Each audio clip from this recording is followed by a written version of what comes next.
If you've ever taken I-80 between Salt Lake City and Wendover, you've probably noticed a giant rock jutting from the valley floor. This is Lone Rock. It marks the north end of what used to be known as Spring Valley. But after the discovery of hundreds of buffalo skulls in about 1846, this valley became Skull Valley. There's a wide range of history that occurred in this valley, some of the stories you might not even believe. The infamous Donner Party passed through here on their way to California. A village of Hawaiian immigrants flourished and called this place home. And also a release of chemical weapons killing over 6,000 sheep. And even a place where sound ceases to exist.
During the rush to California, people were constantly looking for a faster route.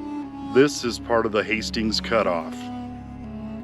Intended to save time, the cutoff was 125 miles longer than the traditional California Trail.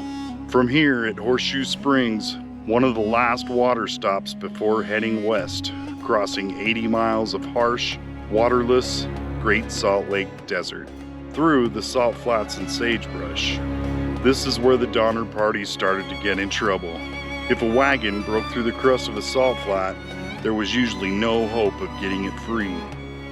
It took so long for the Donner Party to cross this desert, by the time they reached the Sierras, it was too late.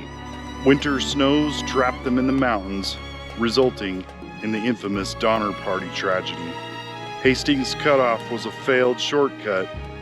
It would cost you more time, food, and energy, and possibly even your life.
Hey everybody, what's up?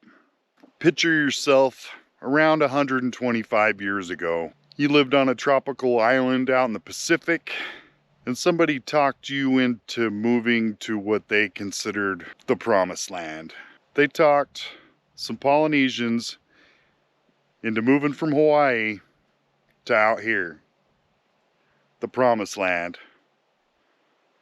Or, as the Mormons used to say, this is the place.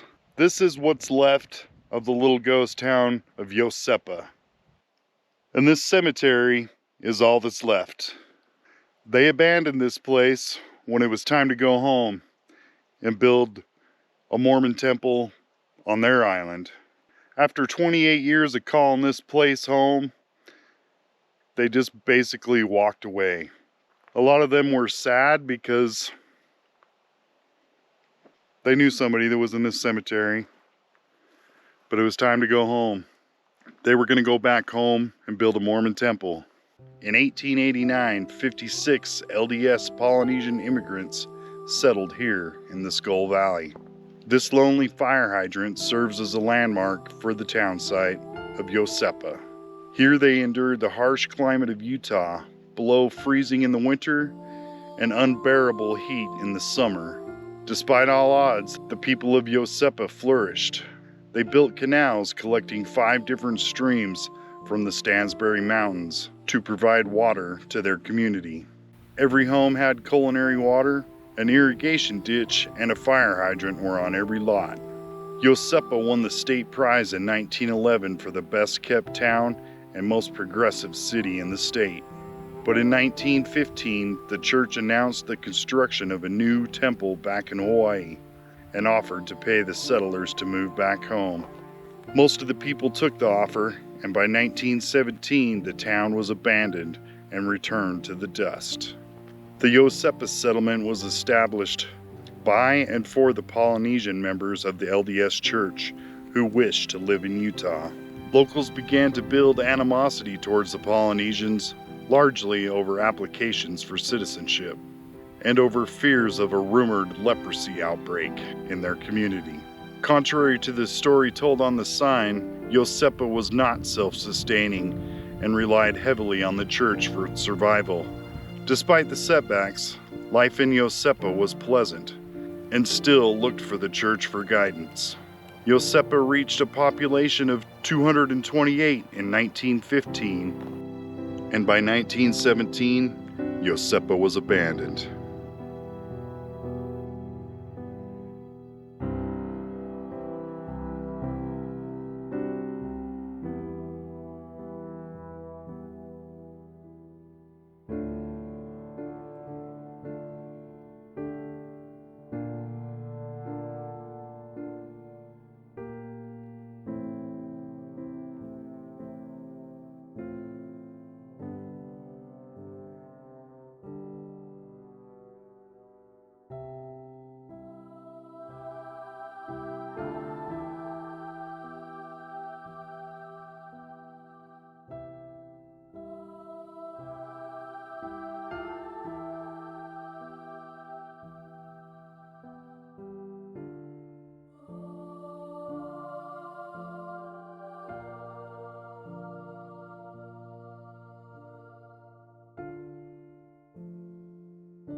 That little lizard is so tiny.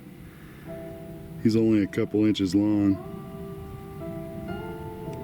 Hi, little lizard.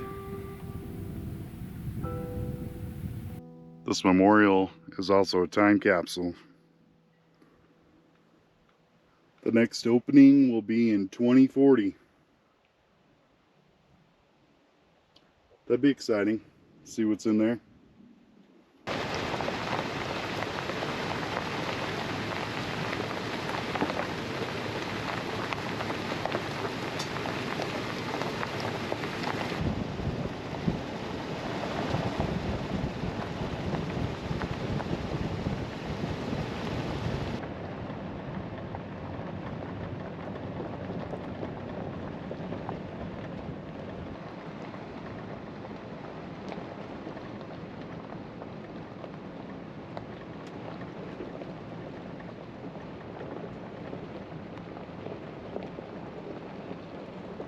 Now we're headed south, further into the Skull Valley, to a place that goes by a couple names.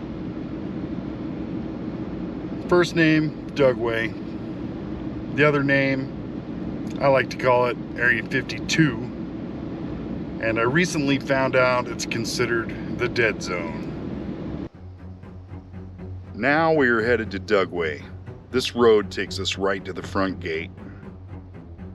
Dugway, Utah's Area 51 or Area 52, whatever you want to call it. This is a top secret military base.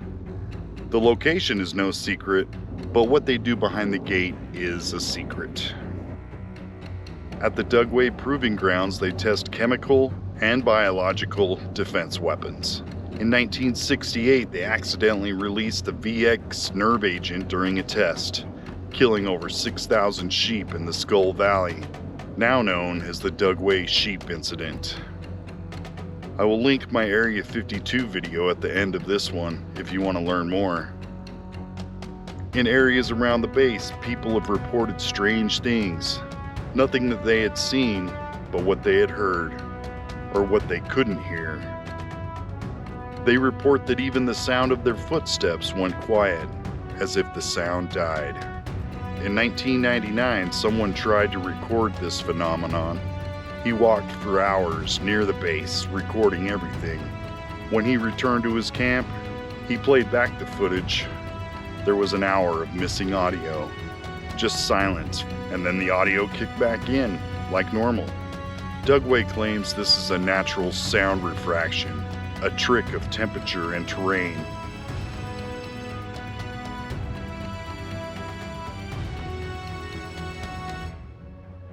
Other people have reported an unnatural pressure.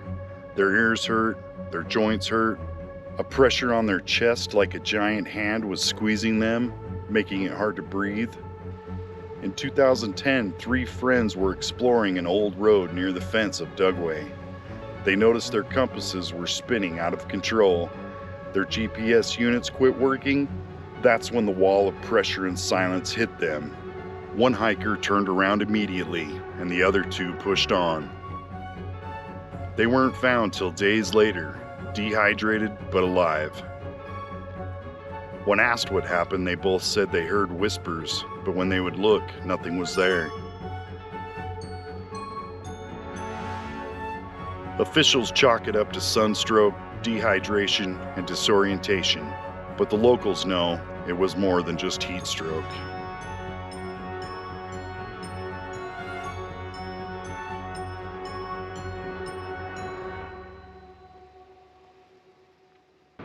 I was going to get out and do some filming here, but there's like a flying ant invasion. There's a lot. And I don't want to know if they bite or not.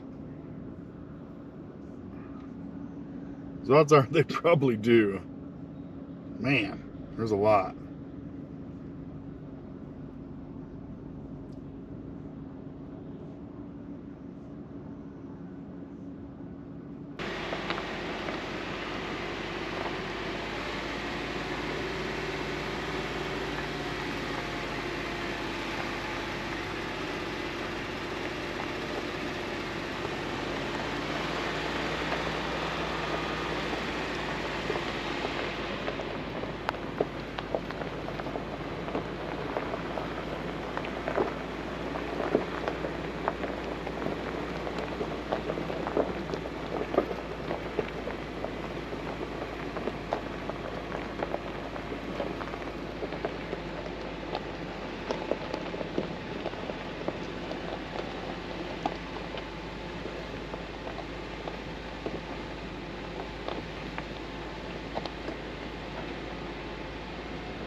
Just going crazy.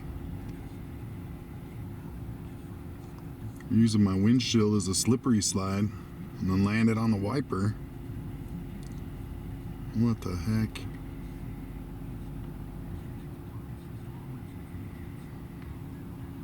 I've never seen this before. At least not with flying ants.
don't leave yet.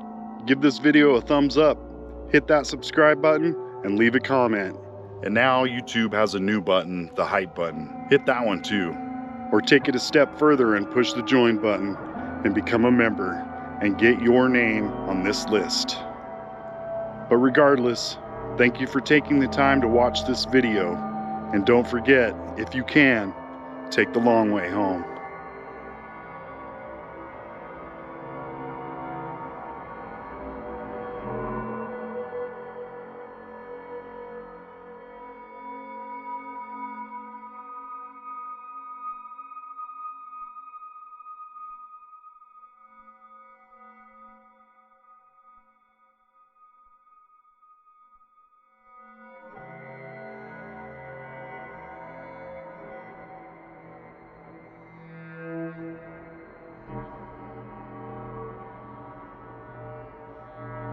I hope you had fun, and we'll see you next time. Thanks for watching.